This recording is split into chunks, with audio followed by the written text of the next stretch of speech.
الدين كله ولو كره الكافرون أشهد أن لا إله إلا الله وأشهد أن محمدا عبده ورسوله لا نبي بعده اللهم صل وسلم وبارك على محمد وعلى آله وصحبه أجمعين أما بعد أيها الناس اتقوا الله حق تقاته ولا تموتن إلا وأنتم مسلمون صدق الله وصدق رسول الكريم Alhamdulillahi Rabbil Alamin. Jemaah kampung Taqwa Astagfirullah. Mari kita lanjutkan lagi, masih di surat Yasin.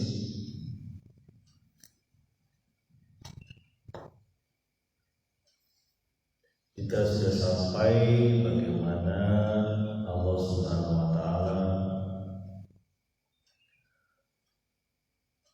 mengingatkan orang-orang yang mendustakan Rasul dan mereka mendapatkan satu kematian mendadak, ya, kematian yang sama sekali mereka tidak sangka-sangka, lalu mereka berada dalam kubur, ya. Kemudian mereka juga dibangkitkan begitu saja, ya, berkumpul dalam satu tempat yang mereka menyatakan sendiri bahwa ini adalah yang dijanjikan oleh Ar-Rahman yang mereka dustai pada waktu ini. Satu teriakan, satu suara yang bisa menghancurkan mereka, dan mereka akan dihisab, dihitung, dan tidak dizolimi, ya. Apa yang mereka kerjakan itulah yang akan dihisab. Suasana yang begitu mencekam, mengerikan yang akan dihadapi oleh orang-orang yang mendustakan Rasul. Jamaah kampung Taqwa Astagfirullah, mari lanjutkan kita di ayat yang ke-55 surat Yasin. Bismillahirrahmanirrahim. Inna ashabal jannatil yawma fi syughulin fakihun. Sesungguhnya penghuni jannah, penghuni surga pada hari itu dalam kesibukan untuk bersenang-senang, ya. Nah, ini sebaliknya Allah menceritakan, mengabarkan kepada kita bagaimana kondisi orang-orang yang menyambut seruan Rasul, ya, menyuburkan apa yang Rasul sampaikan, ya, tidak menghalang-halangi, bahkan menyampaikannya pada siapapun yang mereka temui. Inilah orang-orang yang berhak mendapatkan al-jannah. Dan al-jannah itu sibuk betul, seperti di dunia mereka sibuk beribadah, tapi di jannah ini mereka sibuk bersenang-senang, sibuk dalam kebahagiaan, sibuk yang kita impikan. Fi syughulil fakihun, mereka sibuk dalam sibuk kesenangan. Ini sibuk yang kita impikan, ya. Kalau di dunia orang sibuk kadang-kadang kita selesai, ya. Sibuk bekerja, ya. Rasanya kita terpenjara dengan pekerjaan, ya. Kalau ini sibuk dalam kebahagiaan, happiness lah, happy aja yang ada di sana. Makanya tidak ada ibadah lagi di surga itu, nggak ada. Yang ada adalah kesenangan dan kesenangan.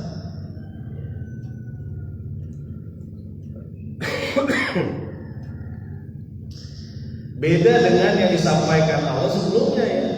Bagaimana mereka sampai kalang kabut ketika dibangkitkan lagi, ya. Aduhai celaka kami, kenapa kami dibangkitkan dari tempat tidur kami di kubur tubuh kamu pastilah tambah parah, tambah rusak kehidupan kami. Betul ini yang dijanjikan Ar-Rahman, betul para mursalun ya, orang-orang para nabi. Ya. Nah sebaliknya nih, kalau kita lihat gimana orang-orang yang mendapat al-jannah, sibuk dalam kesenangan, luar biasa ya, sibuk dalam kesenangan, sibuknya dia senang gitu.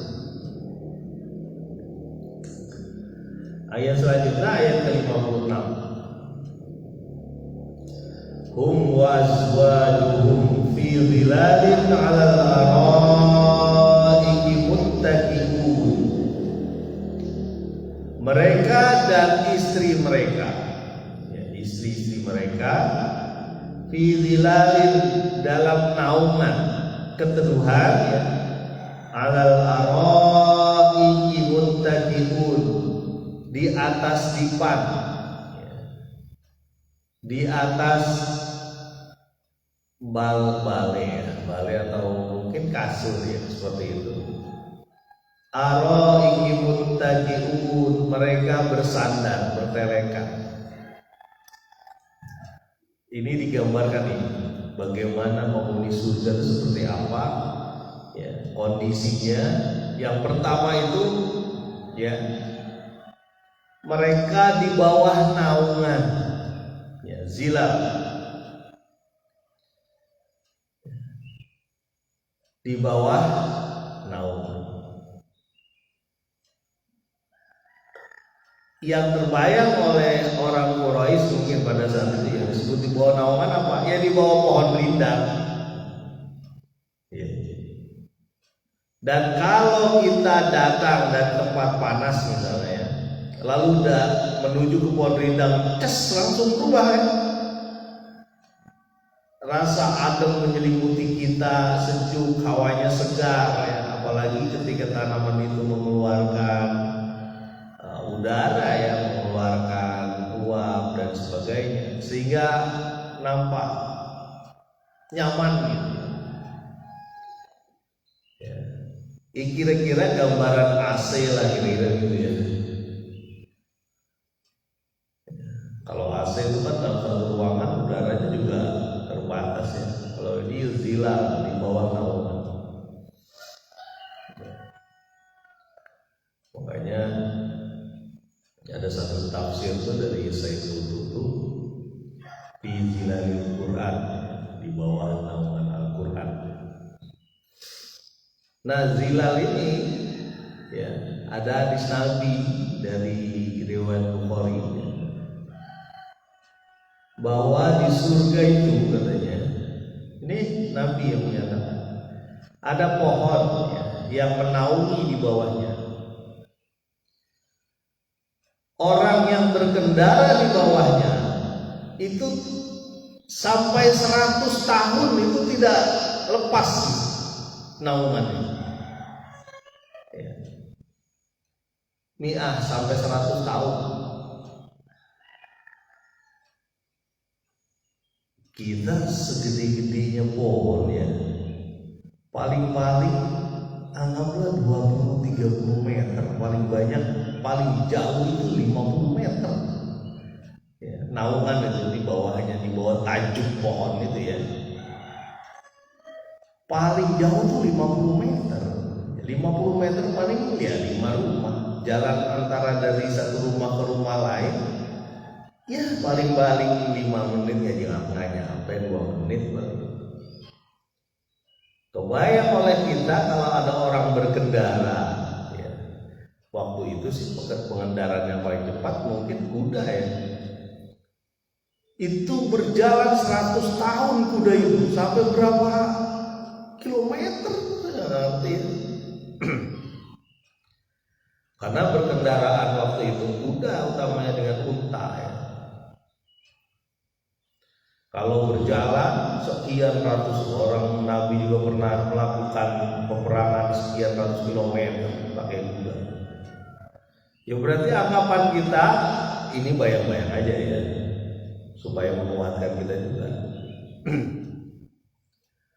Berarti pohon itu, ya, zilanya, keteduhan di bawahnya itu ratusan kilometer gitu, ribuan mungkin.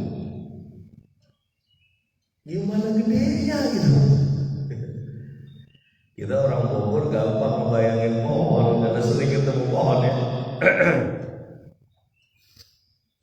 Ya, kalau orang Timur Tengah ada pohon juga, tapi mungkin nggak sehebat negara tropis seperti Indonesia, Malaysia ya.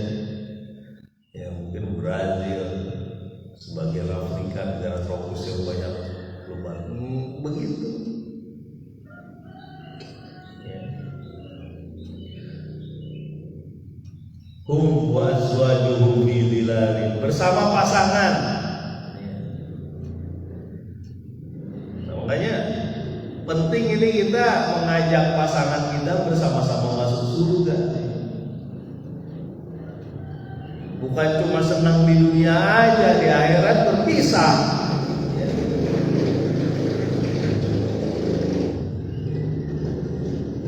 Bukan senang di dunia doang, di akhirat berpisah. Makanya hum wa azwajuhum, dan memang itu bagian dari kenikmatan hidup ya. Di dunia itu digambarkan ketika melakukan pernikahan.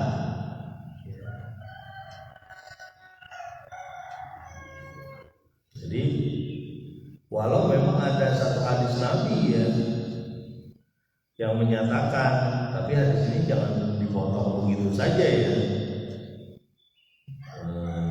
bahwa Nabi ya dalam satu keterangannya menyatakan di surga itu banyak terlihat orang miskin, tapi di neraka nggak disebutin orang kaya, tapi wanita. Ya salah satunya adalah wanita yang banyak. Pak, berarti banyak wanita yang masuk neraka. Kalau secara arti dari hadis itu iya sih, cuma bukan berarti wanita jadi lemah ya. Biarinlah Pak, kan saya wanita, kata hadis Nabi kan banyak wanita di neraka, ya saya melakukan amalan neraka, salah itu ya. Kata Nabi, orang akan dimudahkan melakukan amalannya.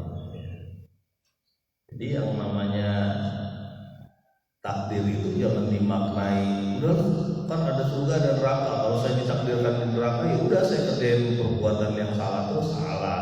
Ya itulah fungsinya usaha, fa'alhamaha fujuroha wa taqwa. Kita diilhamkan oleh Allah punya sifat fujur atau takwa, punya sifat pembangkang atau dia taat ya. Dan kita akan dibimbing, makanya kita minta sama Allah untuk melakukan yang taatnya, takwanya.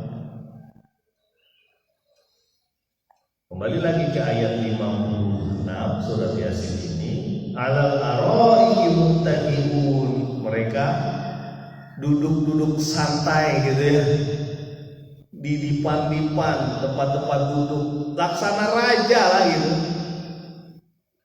Kalau kita ngeliat film-film gitu ya, kalau raja itu kan di tempat nyaman, dikipasin gitu ya. Kalau zaman dulu, sekarang sih nggak ada, pakai AC itu cukup. Ya, mereka bersama keluarganya itu mendapatkan kesenangan yang luar biasa. Karena memang di akhirat itu kita panen, ya, udah nggak ada lagi kita menanam. Beramal di akhirat udah gak ada lagi, tinggal panen. Bersusah payahlah di sini di dunia, karena adunya mazra'atul akhir. Di dunia ini kita ladangnya akhirat. Ketahuan tuh nggak, di dunia udah ketahuan nggak kira-kira akhirat kita kayak apa? Ketahuan, keberkahan di keluarganya itu. Ada ukuran bagaimana dia nantinya seperti apa, keberkahan dalam keluarganya ya. Kalaupun ditimpa ujian, mereka mampu menghadapinya dengan senyum, dengan taat, dengan sabar ya. Ujian apa aja? Ujian kekurangan uang, kekurangan harta, ya. Minal khauf, ada ketakutan dalam kekurangan harta, kekurangan buah-buahan, kekurangan makanan. Tapi mereka lalu itu dengan ridho kepada Allah. Bukan ribut gara-gara ada langkanya sesuatu hal lalu jadi desek-desekan, sikut-sikutan sama teman yang lain untuk berebut makanan kayak gitu. Alhamdulillah ya. Ini pentingnya keimanan. Sampai kemarin saya masih dengar juga itu perebutan barang-barang kebutuhan. Sampai berebut itu saya mikir, ya Allah, mungkin kenapa sampai seperti ini? Berarti yang perlu dibangun di negeri ini, di kampung itu yang pertama itu memang keimanan. Dia ridho dengan kesulitan, ridho dengan kebahagiaan, tidak lupa diri ya. Tidak lupa diri dia dalam kebahagiaan. Jadi kembali lagi, alal araiki muttaqiun, mereka duduk-duduk nyantai gitu ya, di dipan-dipan. Apa sih kebayang dipan tuh kayak apa kalau kita ya? Kebayang dipan itu ya kayak balai-balai gitu kan, dengan suasana angin semilir-semilir santai ya. Aduh, ini orang-orang yang menikmati kehidupan. Pak, benar gak ada hadis yang menyatakan bahwa orang mukmin di dunia itu ibarat penjara, ya, sementara orang-orang yang tidak beriman, orang-orang yang bebas. Dan bagi orang mukmin di akhirat saja gitu. Iya betul, karena bagi seorang mukmin di dunia ini ya ibarat penjara, karena kehidupan sebenarnya nanti di akhirat. Ya, walaupun dia dapat kebahagiaan ya tetap terbatas kan, fan kuluman alaiha fan, ya. Fana di akhirat baru apa namanya, abadi, khalidina fiha abad radhiyallahu anhu wa radwan. Nanti di surat Al-Baqarah nanti dia abadi. Jadi yang abadi itu surga. Yang abadi itu akhirat, bukan di sini, bukan. Ya. Ya kan?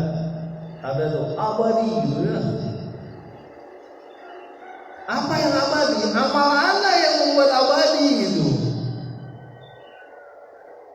Kadang-kadang begitu ya. Buatan manusia disebut abadi. Gak ada yang abadi ya, kecuali Allah. Dan sesuatu yang ditakdirkan Allah abadi. Itu kan bahasa marketing aja itu terhadap satu organisasi yang menyatakan abadi hidup gitu ya. Baik. Salah satu ulama Hasan Al-Banna di mana di Mesir, ketika jamaahnya itu, Pak, kok cerita tentang ulama, salah satunya Hasan Al-Banna dan Syekh Qutb dan sebagainya, ulama-ulama yang mereka juga syahid ya, meninggal di jalan Allah. Ya kita sampaikan ya, itu pada suatu pertemuan jamaah besar tuh ya, ramai, tabligh akbar lah kalau bahasa kita ya. Pada saat satu tabligh akbar besar, jamaah itu mengikuti dia gitu. Followernya banyak lah untuk tahun itu. Ada orang-orang yang mengatakan begini, ini perhatikan ya, ulama yang bersitu gitu. Hidup Hasan Allah, hidup. Hasan al-Banna marah, jangan bicara seperti itu. Karena apa?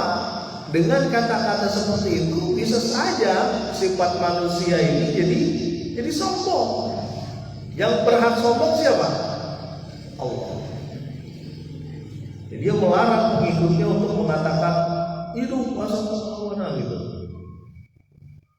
Ya, makanya apa? Karena dai itu bukan menyeru kepada dirinya, bukan.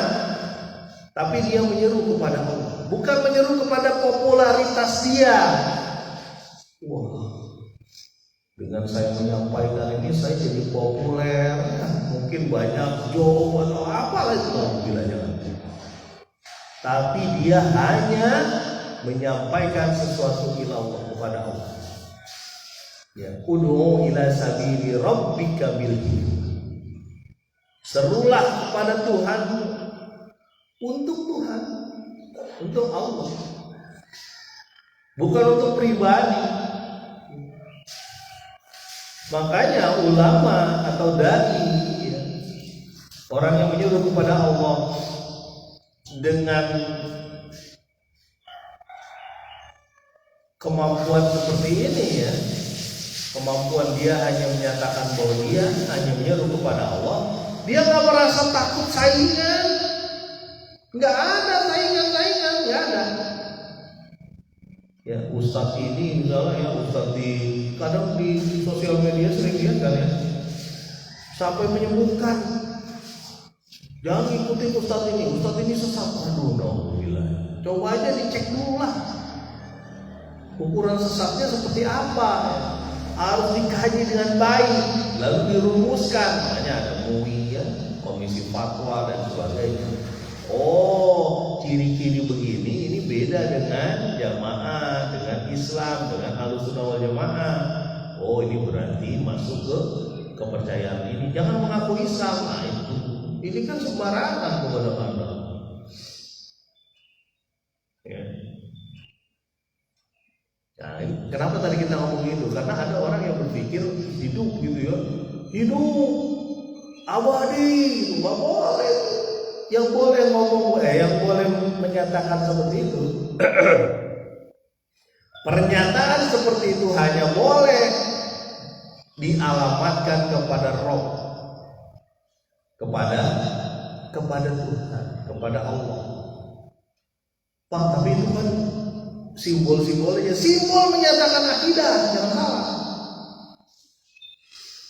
Itu kan cara kita aja Pak untuk ngumpulin orang jadi semangat dan sebagainya. Banyak cara mengungkapkan semangat.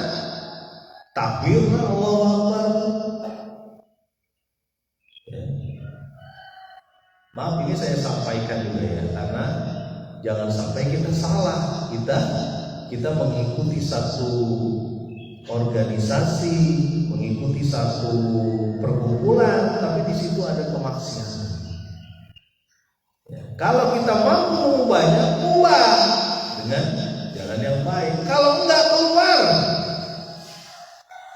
Daripada kita masuk di organisasi tersebut tidak ada manfaat, ya, mending cari organisasi-organisasi yang baik, yang punya kiprah di masyarakat dengan tulus, dengan santun. Ya. Kadang-kadang begitu sih, sebagian dari kita, bukan kita semuanya. Kata-katanya tolong yang dipotong. Sebagian dari kita, yang penting saya ngikut, teman-teman saya ngikut, teman-teman saya beli seragamnya, masa saya enggak? Nanti saya nggak diakui dong sama teman-teman saya. Masya Allah, jangan minta pengakuan manusia. Mintalah pengakuan dari Allah. Kalau kita berharap dengan manusia, terputus.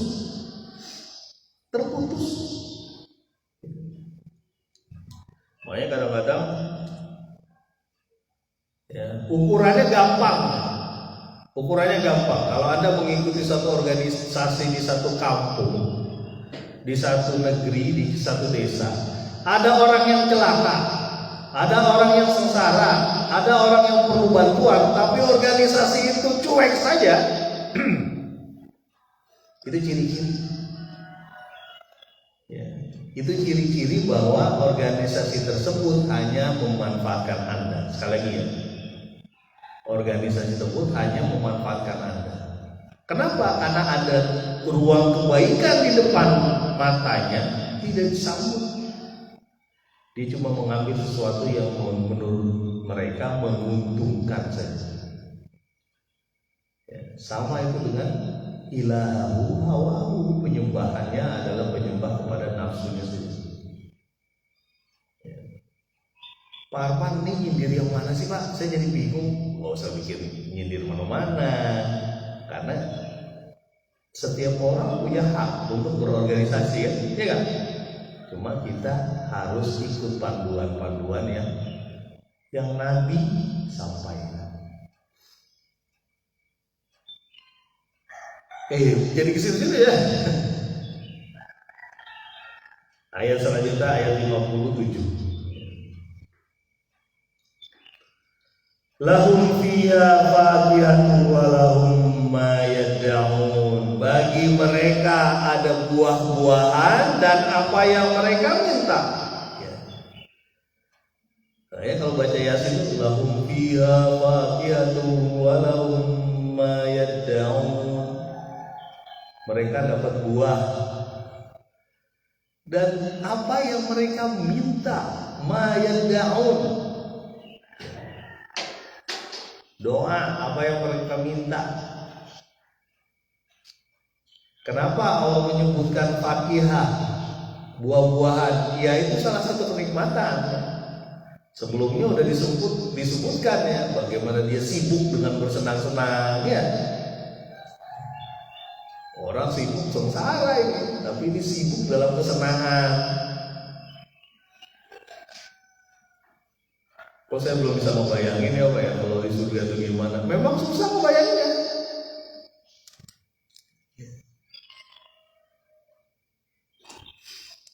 Tapi sudah disebutkan ciri-cirinya ya. Kemudian di beberapa tempat tuh keadaan surga mungkin nanti bisa lebih lanjut dari beberapa ayat, banyak sekali tentang keadaan surga. Bagaimana tajri tahtiha anharu ya. Mereka di bawahnya mengalir sungai-sungai dan sebagainya. Ada buah-buahan yang bisa dipetik ranum matang ya. Jadi ketika kita melihat buah, kita melihat pohon rindang yang membuat kita ngiler gitu, ngeces dan sebagainya ya. Bayangkan ketika di surga disediakan semua, dan apa yang kita minta ya.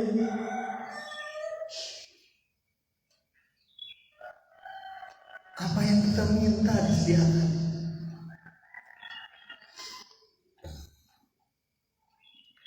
Dan terakhir bagian tentang surga ini di surat Yasin ini ya.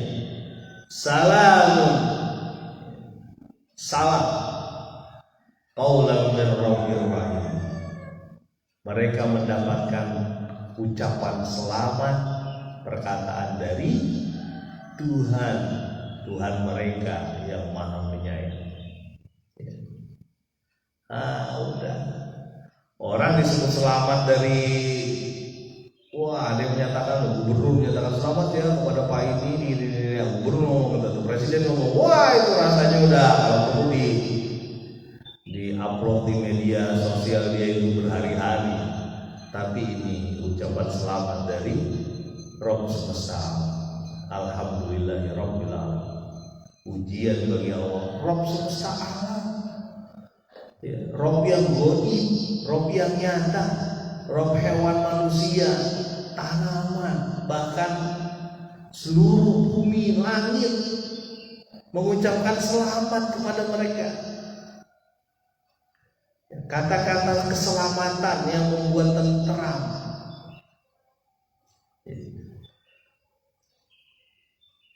Pak, kalau selamat itu perlu gak dirayain dan sebagainya? Kita ada satu prestasi dan sebagainya dirayakan. Lihatlah kondisinya.